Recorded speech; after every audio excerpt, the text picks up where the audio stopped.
The Detroit police chief is tackling head-on the fallout stemming from a pro-Palestinian rally outside of Huntington Place during President Biden's visit last Sunday. Several protesters were arrested, but some of them say what one DPD officer said should spark an investigation. CBS News Detroit's Andres Gutierrez is live outside Detroit Public Safety Headquarters with what the chief had to say about this. Andres. Well, Shanna, we are learning more about that officer. He is a lieutenant that oversees a unit that deals specifically with protests like the one we saw yesterday. In that video that's going viral on social media, he makes a flippant remark that is racially charged. An investigation that is underway has shown there is more context to those remarks. They're also looking into how some of the arrests were handled. There was an attempt by the police to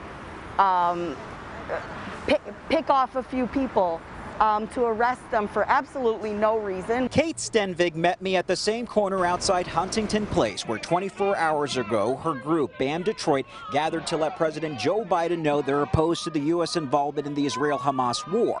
She believes Detroit police unnecessarily escalated tensions. What I saw was them arrest two people who were on the sidewalk, who were not doing anything other than, being part of the protest and chanting. And I think the police did this in order, as a pretext, to be able to,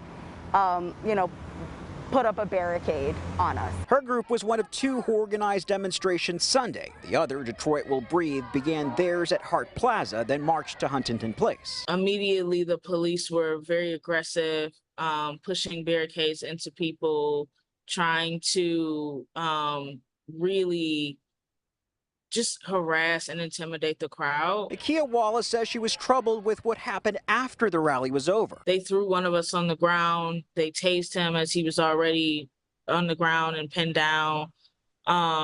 They grabbed somebody because he's, used profanity and they didn't like that.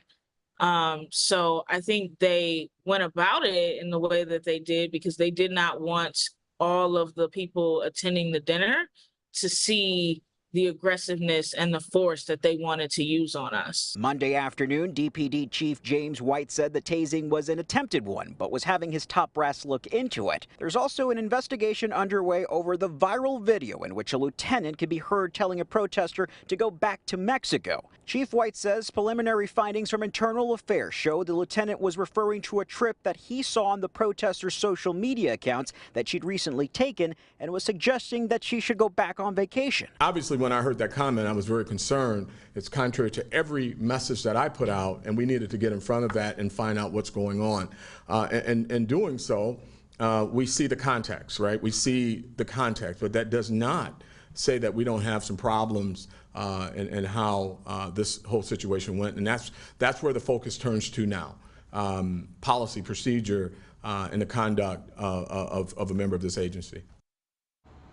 And the chief went on to say that as all of this continues to play out, that the lieutenant has been removed from the specialized unit and is currently on paid leave. Reporting live in downtown Detroit this evening, Andres Gutierrez, CBS News, Detroit.